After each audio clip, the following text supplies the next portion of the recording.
Hey, me again. Welcome to the review. I hope you had fun playing the game yesterday. And remember not to use your arrows, just to click either on your mouse or the pad on your computer.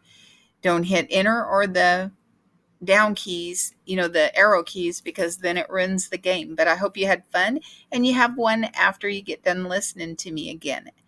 All right, so remember a noun, a person, animal, place, or thing.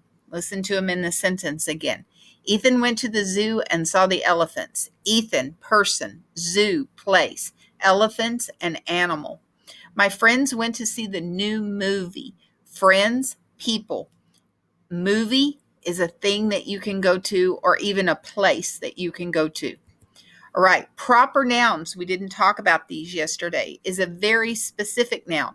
It has to be capitalized no matter where it is in a sentence. So you have Reese went to Red Robin and Target on Saturday. Reese is a person, proper name. Red Robin, specific name. Target, specific place. Saturday, specific day. All days of the week, all months of the year are capitalized. All stores, when you're talking about a specific one, are capitalized. All states, all cities, all countries, capitalized. Now look at the sentence where we changed it to common nouns. Reese went to 2 stores yesterday. Now see how it changed it? But once we took the stores and we broke them into Red Robin and Target, you knew very specifically where Reese went. And then yesterday, we don't know what day of the week it was, but now if you break it down and you say Saturday, you're very specific. And specific just means like pinpoint it. What exactly are you talking about? They all have to be capitalized no matter where they are. All holidays, Christmas, Thanksgiving, Easter, all capitalized. All right, a verb. Remember, it's the action, it's the doing in a sentence. I cleaned my room yesterday. Cleaned, verb. We picked out all kinds of fruits and veggies.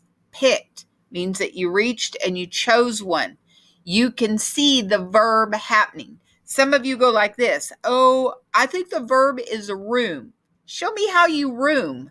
Show me. Do the room. All right. Or you go, oh, I think it's today. Show me how you today. How do you do that? Do you throw? It's not. So be careful.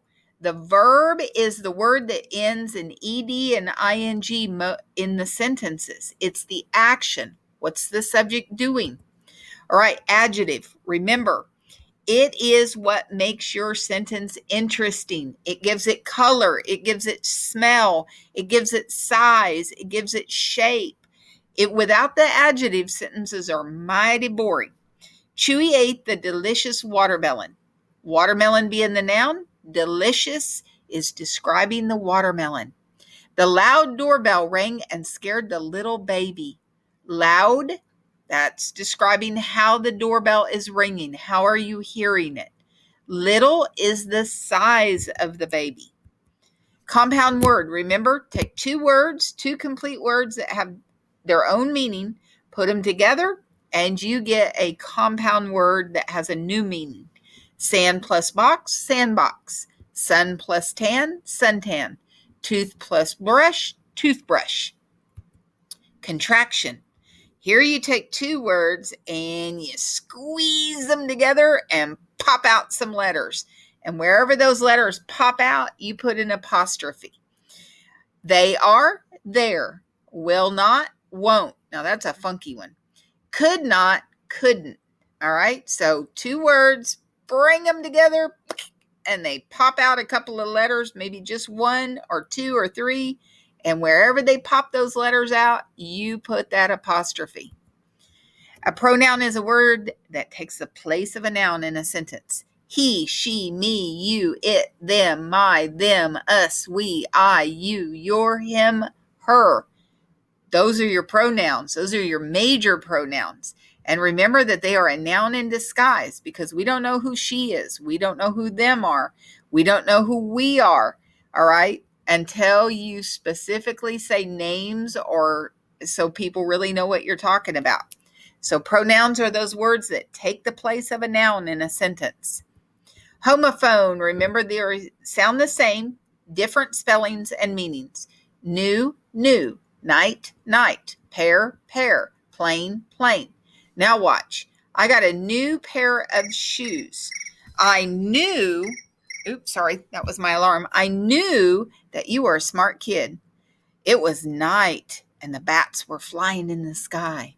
The knight had shining armor on. So see how they work? Different spellings, different meanings, but they sound the same when you hear them. All right, subject in a sentence. Who or what that's doing something? Who is it that's the main thing in the sentence that the whole sentence is about? Jill and Tina drove to the beach last weekend. Jill and Tina are the ones driving. Where did they go to the beach? When did they go last weekend? See how a sentence works? Capital at the beginning, punctuation at the end, or it doesn't stop. The shark devoured the tiny jellyfish. The shark is what's doing the action. So you always ask yourself, where's the action and who is doing it?